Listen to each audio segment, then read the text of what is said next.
আপনার হিজবুত তৌহিদ আন্দোলন শুনলাম নাকি কিশোরগঞ্জে আপনারা একটা আকিকা অনুষ্ঠান করেছিলেন, সেই অনুষ্ঠানে হিন্দুদের নিয়ে দুর্গাপুজোর উৎসব আমেজে মেতে উঠেছিলেন, পাশাপাশি সেখানে যারা উপস্থিত ছিল তাদেরকে নিয়ে নাকি নাচ গান করেছিলেন।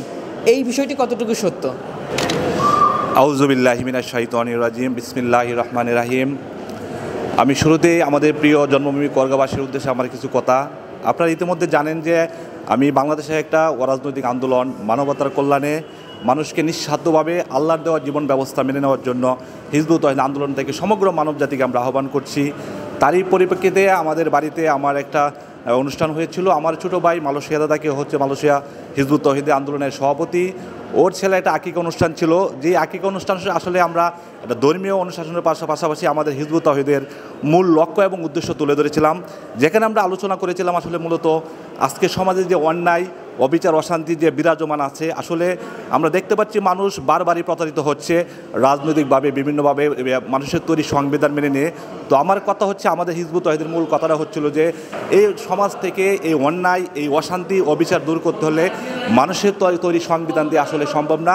আমাদেরকে সবাইকে আল্লাহর দেওয়া জীবন ব্যবস্থা প্র্যাকটিস করতে হবে। আজ থেকে ১,৫০০ বছর আগে যে আল্লাহ রাসূল আরবের উপেক্ষিত একেবারে এক ধর্মান্ধ জাতিকে, যে জাতি মারামারি, কাটাকাটি, হানাহানি, আজকের মতো এরকম সুদ ঘুষে লিপ্ত ছিল, সেই জাতিকে আল্লাহর দেওয়া জীবন ব্যবস্থা দিয়ে একেবারে বিশ্বের সেরা জাতি বানিয়ে দিয়েছিল।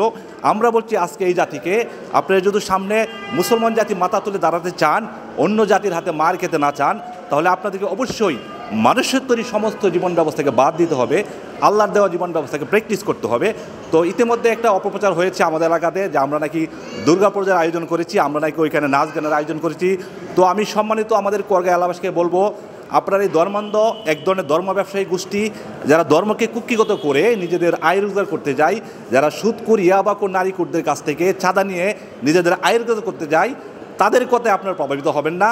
আপনারা যদি হিজবুত তৌহিদ সম্বন্ধে জানতে চান, আমাদের সাথে কথা বলেন, আমরা আপনাদের সাথে আছি। আপনাদের এই ছেলে আপনাদের সাথে অলওয়েজ থাকবে, কিন্তু কখনোই আপনারা ধর্ম ব্যবসায়ীদের মিথ্যায় প্রভাবিত হবেন না। এবং ইতিমধ্যে আমরা এই বিষয়টা নিয়ে সমস্ত জায়গায় কথা বলছি।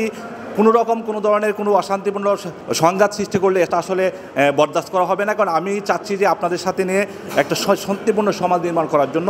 এবং আমাদের প্রস্তাবনা আমরা বারবারই তুলে ধরছি যে এই সমাজ নির্মাণের জন্য একদম আল্লাহর দেওয়া বিধান ছাড়া আসলে কারো বিধান পক্ষে সম্ভব না। আমরা যতটুকু শুনেছি, আপনি যে কথাগুলো বললেন তার বিপরীত কথাগুলো আমরা শুনেছি, কিন্তু আমি আপনার কাছে প্রশ্ন করলাম তাদের মুখ থেকে শোনার পরে, কিন্তু আপনারা নাকি নাচ গান করেছেন, সেখানে হিন্দুদের নিয়ে নাকি দুর্গাপুজোর একটা উৎসবে মেতেছিলেন।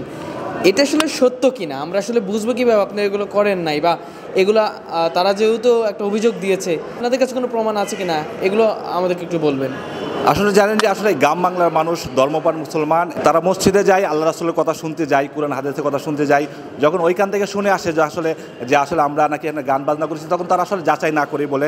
তো আসলে আমরা ওইখানে কী ধরনের অনুষ্ঠান করেছি আমরা এটা স্পষ্টভাবে ভিডিওর মাধ্যমে তুলে ধরেছি। আসলে আমরা ওইখানে আল্লাহ রাসূলের জীবন ব্যবস্থা নিয়ে কথা বলেছি, এই সমাজ ব্যবস্থা কীভাবে পরিবর্তন করা যায় সেই সবগুলো বিষয় নিয়ে আমরা ওইখানে কথা বলেছি। তো আমাদের কথা হচ্ছে, আমরা কী বলেছি তা তো আমরা কোনো সময় লুকাই নেই, আমরা আপনাদের সামনে একদম স্পষ্ট করে তুলে ধরেছি। তো আপনারা, আমি আশা করবো আমাদের যে ভিডিওগুলো আছে ওইখানে দেখেন আমরা কি আসলে মূর্তি পূজার মতো কোনো কথা বলেছি কিনা, বা নিজেদের গান বাজনার মতো কোনো কথা বলেছি কিনা।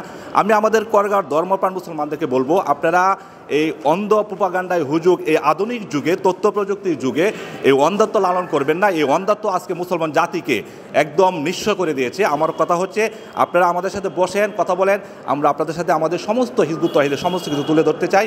আপনারা এই প্রোপাগান্ডা লিপ্ত হবেন না, এটা হচ্ছে আমাদের করগাঁবাসীর প্রতি আমার রিকোয়েস্ট। অনুষ্ঠানটা কিসের ছিল আপনাদের? অনুষ্ঠানটা মূলত ছিল আমার ছোটো ভাইয়ের ছেলের আকিকা অনুষ্ঠান। আমরা কাশি জবাই করে, বিরিয়ানি পাক করে আমাদের এলাকার গণ্যমান্য লোকদেরকে দাওয়াত দিয়েছিলাম।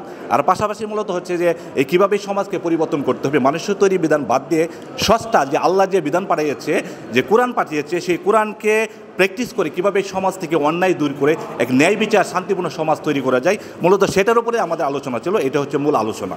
আচ্ছা, তাহলে আপনারা বলতে চাচ্ছেন যে সেখানে একটা ইসলামী রীতিনীতি মেনে একটা অনুষ্ঠান করা হয়েছে? অবশ্যই আমরা আল্লাহ রাসূলকে বিশ্বাস করি, আমরা কোরআনকে বিশ্বাস করি, আল্লাহর পক্ষ থেকে কোরআন নাজিল হয়েছে মানব জাতি উদ্ধারের জন্য, এটা আমরা বিশ্বাস করি। আমরা ৫ ওয়াক্ত সালাকে বিশ্বাস করি, হজ যাকাত সব কিছু অনুশাসনে বিশ্বাস করি।